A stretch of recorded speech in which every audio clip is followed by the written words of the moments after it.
ജൂജീസ് favourite വേൾഡിന്റെ വചന കേൾവിയിലേക്ക് എല്ലാവർക്കും സ്വാഗതം. പ്രതിദിന വിശുദ്ധ വേദപുസ്തക വായന 948 ദിവസം. മത്തായി എഴുതിയ സുവിശേഷം 21 അധ്യായം. അനന്തരം അവർ യെരുശലേമിനോട് സമീപിച്ചു. ഒലിവ് മലയരികെ ബേത്ത് ഫഗയിലെത്തിയപ്പോൾ യേശു 2 ശിഷ്യന്മാരെ അയച്ചു. നിങ്ങൾക്കെതിരെയുള്ള ഗ്രാമത്തിൽ ചെല്ലുവിൻ. അവിടെ കെട്ടിയിരിക്കുന്ന ഒരു പെൺ കഴുതയെയും അതിന്റെ കുട്ടിയെയും നിങ്ങൾ ഉടനെ കാണും. അവയെ അഴിച്ചു കൊണ്ടുവരുവിൻ. നിങ്ങളോട് ആരാനും വല്ലതും പറഞ്ഞാൽ കർത്താവിന് ഇവയെ കൊണ്ട് ആവശ്യമുണ്ട് എന്ന് പറവിൻ. തൽക്ഷണം അവൻ അവയെ അയക്കുമെന്ന് പറഞ്ഞു. സിയോൻ പുത്രിയോട്, ഇതാ നിന്റെ രാജാവ് സൗമ്യനായി കഴുതപ്പുറത്തും വാഹനമൃഗത്തിന്റെ കുട്ടിയുടെ പുറത്തും കയറി നിന്റെ അടുക്കൽ വരുന്നു എന്ന് പറവിൻ എന്നിങ്ങനെ പ്രവാചകൻ മുഖാന്തരം അരുളി ചെയ്തതിന് നിവൃത്തി വരുവാൻ ഇത് സംഭവിച്ചു. ശിഷ്യന്മാർ പുറപ്പെട്ടു യേശു കൽപ്പിച്ചതുപോലെ ചെയ്തു. കഴുതയെയും കുട്ടിയെയും കൊണ്ടുവന്നു തങ്ങളുടെ വസ്ത്രം അവയുടെ മേൽ ഇട്ടു. അവൻ കയറിയിരുന്നു. പുരുഷാരം മിക്കതും തങ്ങളുടെ വസ്ത്രം വഴിയിൽ വിരിച്ചു. മറ്റു ചിലർ വൃക്ഷങ്ങളിൽ നിന്ന് കൊമ്പുവെട്ടി വഴിയിൽ വിതറി. മുന്നും പിന്നും നടന്ന പുരുഷാരം, ദാവീദ് പുത്രന് ഹോശന്ന, കർത്താവിന്റെ നാമത്തിൽ വരുന്നവൻ വാഴ്ത്തപ്പെട്ടവൻ, അത്യുന്നതങ്ങളിൽ ഹോശന്ന എന്ന് ആർത്തുകൊണ്ടിരുന്നു. അവൻ യെരുശലേമിൽ കടന്നപ്പോൾ നഗരം മുഴുവനും ഇളകി. ഇവൻ ആർ എന്ന് പറഞ്ഞു. ഇവൻ ഗലീലയിലെ നസറേത്തിൽ നിന്നുള്ള പ്രവാചകനായ യേശു എന്ന് പുരുഷാരം പറഞ്ഞു. യേശു ദൈവാലയത്തിൽ ചെന്നു. ദൈവാലയത്തിൽ വിൽക്കുന്നവരെയും കൊള്ളുന്നവരെയും എല്ലാം പുറത്താക്കി. പൊൻവാണിഭക്കാരുടെ മേശകളെയും പ്രാവുകളെ വിൽക്കുന്നവരുടെ പീഠങ്ങളെയും മറിച്ചു കളഞ്ഞു. അവരോട്, എന്റെ ആലയം പ്രാർത്ഥനാലയം എന്ന് വിളിക്കപ്പെടുമെന്ന് എഴുതിയിരിക്കുന്നു, നിങ്ങളോ അതിനെ കള്ളന്മാരുടെ ഗുഹയാക്കി തീർക്കുന്നു എന്ന് പറഞ്ഞു. കുരുടന്മാരും മുടന്തന്മാരും ദൈവാലയത്തിൽ അവന്റെ അടുക്കൽ വന്നു. അവൻ അവരെ സൗഖ്യമാക്കി.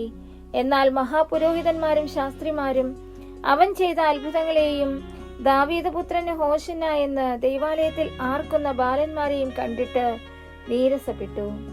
ഇവൻ പറയുന്നത് കേൾക്കുന്നുവോ എന്ന് അവനോട് ചോദിച്ചു.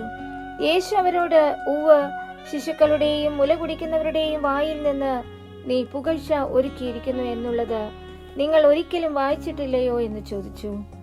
പിന്നെ അവരെ വിട്ട് നഗരത്തിൽ നിന്ന് പുറപ്പെട്ടു ബെഥാനിയയിൽ ചെന്നു. അവിടെ രാത്രി പാർത്തു.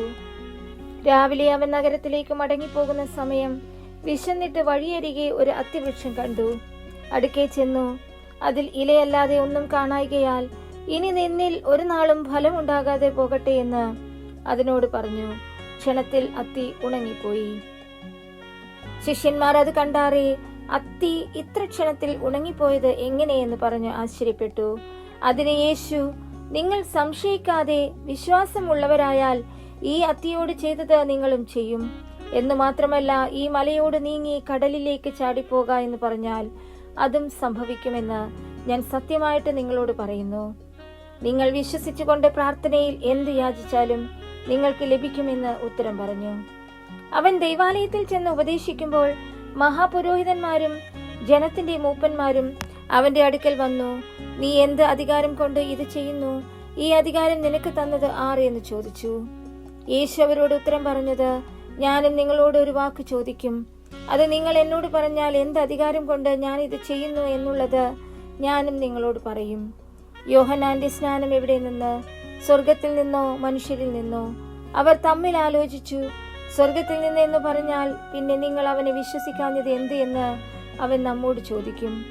മനുഷ്യരിൽ നിന്ന് എന്ന് പറഞ്ഞാലോ നാം പുരുഷാരത്തെ ഭയപ്പെടുന്നു. എല്ലാവരും യോഹന്നാനെ പ്രവാചകൻ എന്നല്ലോ എണ്ണുന്നത് എന്ന് പറഞ്ഞു.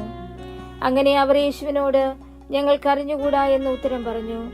അവൻ അവരോട് പറഞ്ഞത്, എന്നാൽ ഞാൻ ഇത് എന്ത് അധികാരം കൊണ്ട് ചെയ്യുന്നു എന്നുള്ളത് ഞാനും നിങ്ങളോട് പറയുന്നില്ല. എങ്കിലും നിങ്ങൾക്ക് എന്ത് തോന്നുന്നു? ഒരു മനുഷ്യന് 2 പുത്രന്മാരുണ്ടായിരുന്നു. അവൻ ഒന്നാമത്തവന്റെ അടുക്കൽ ചെന്നു. മകനെ, ഇന്ന് എന്റെ മുന്തിരിത്തോട്ടത്തിൽ പോയി വേല ചെയ്യുക എന്ന് പറഞ്ഞു. എനിക്ക് മനസ്സില്ല എന്ന് അവൻ ഉത്തരം പറഞ്ഞു. എങ്കിലും പിന്നത്തേതിൽ അനുതപിച്ചു അവൻ പോയി. രണ്ടാമത്തവന്റെ അടുക്കൽ അവൻ ചെന്നു. അങ്ങനെ തന്നെ പറഞ്ഞപ്പോൾ, ഞാൻ പോകാം അപ്പാ എന്ന് അവൻ ഉത്തരം പറഞ്ഞു. പോയില്ല താനും. ഈ 2 പേരിൽ ആരാകുന്നു അപ്പന്റെ ഇഷ്ടം ചെയ്തത്? ഒന്നാമത്തവൻ എന്ന് അവർ പറഞ്ഞു. യേശു അവരോട് പറഞ്ഞത്, ചുങ്കക്കാരും വേശ്യമാരും നിങ്ങൾക്ക് മുമ്പായി ദൈവരാജ്യത്തിൽ കടക്കുന്നു എന്ന് സത്യമായിട്ട് ഞാൻ നിങ്ങളോട് പറയുന്നു. യോഹന്നാൻ നീതിമാർഗം ഉപദേശിച്ചുകൊണ്ട് നിങ്ങളുടെ അടുക്കൽ വന്നു. നിങ്ങൾ അവനെ വിശ്വസിച്ചില്ല. എന്നാൽ ചുങ്കക്കാരും വേശ്യമാരും അവനെ വിശ്വസിച്ചു. അത് കണ്ടിട്ടും നിങ്ങൾ അവനെ വിശ്വസിപ്പാൻ തക്കവണ്ണം പിന്നത്തേതിൽ അനുതപിച്ചില്ല. മറ്റൊരു ഉപമ കേൾപ്പിൻ. ഗൃഹസ്ഥനായ ഒരു മനുഷ്യൻ ഒരു മുന്തിരിത്തോട്ടം നട്ടുണ്ടാക്കി, അതിന് വേലി കെട്ടി അതിൽ ചക്ക കുഴിച്ചിട്ടു, ഗോപുരവും പണിതു. പിന്നെ കുടിയാന്മാരെ പാട്ടത്തിന് ഏൽപ്പിച്ചിട്ട് പരദേശത്ത് പോയി. ഫലകാലം സമീപിച്ചപ്പോൾ തനിക്കുള്ള അനുഭവം വാങ്ങേണ്ടതിന് അവൻ ദാസന്മാരെ കുടിയാന്മാരുടെ അടുക്കൽ അയച്ചു. കുടിയാന്മാരോ അവന്റെ ദാസന്മാരെ പിടിച്ചു, ഒരുവനെ തല്ലി, ഒരുവനെ കൊന്നു, മറ്റൊരുവനെ കല്ലെറിഞ്ഞു. അവൻ പിന്നെയും മുമ്പിലെത്തിയതിലും അധികം ദാസന്മാരെ അയച്ചു. അവരോടും അവർ അങ്ങനെ തന്നെ ചെയ്തു. ഒടുവിൽ അവൻ എന്റെ മകനെ അവർ ശങ്കിക്കും എന്ന് പറഞ്ഞ് മകനെ അവരുടെ അടുക്കൽ അയച്ചു. മകനെ കണ്ടിട്ട് കുടിയാന്മാർ, ഇവൻ അവകാശി, വരുവിൻ, നാം അവനെ കൊന്ന് അവന്റെ അവകാശം കൈവശമാക്കുക എന്ന് തമ്മിൽ പറഞ്ഞു. അവനെ പിടിച്ച് തോട്ടത്തിൽ നിന്ന് പുറത്താക്കി കൊന്നുകളഞ്ഞു. ആകയാൽ മുന്തിരിത്തോട്ടത്തിന്റെ ഉടയവൻ വരുമ്പോൾ ആ കുടിയാന്മാരോട് എന്തു ചെയ്യും? അവൻ ആ വല്ലാത്തവരെ വല്ലാതെ നിഗ്രഹിച്ചു തക്ക സമയത്ത് അനുഭവം കൊടുക്കുന്ന വേറെ കുടിയാന്മാർക്ക് തോട്ടം ഏൽപ്പിക്കുമെന്ന് അവർ അവനോട് പറഞ്ഞു. യേശു അവരോട്, വീട് പണിയുന്നവർ തള്ളിക്കളഞ്ഞ കല്ല് മൂലക്കല്ലായി തീർന്നിരിക്കുന്നു. ഇത് കർത്താവിനാൽ സംഭവിച്ചു, നമ്മുടെ ദൃഷ്ടിയിൽ ആശ്ചര്യവുമായിരിക്കുന്നു എന്ന് നിങ്ങൾ തിരുവെഴുത്തുകളിൽ ഒരിക്കലും വായിച്ചിട്ടില്ലയോ?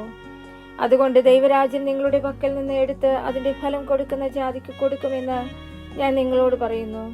ഈ കല്ലിന്മേൽ വീഴുന്നവൻ തകർന്നു പോകും, അത് ആരുടെ മേലെങ്കിലും വീണാൽ അവനെ ധൂളിപ്പിക്കുമെന്ന് പറഞ്ഞു.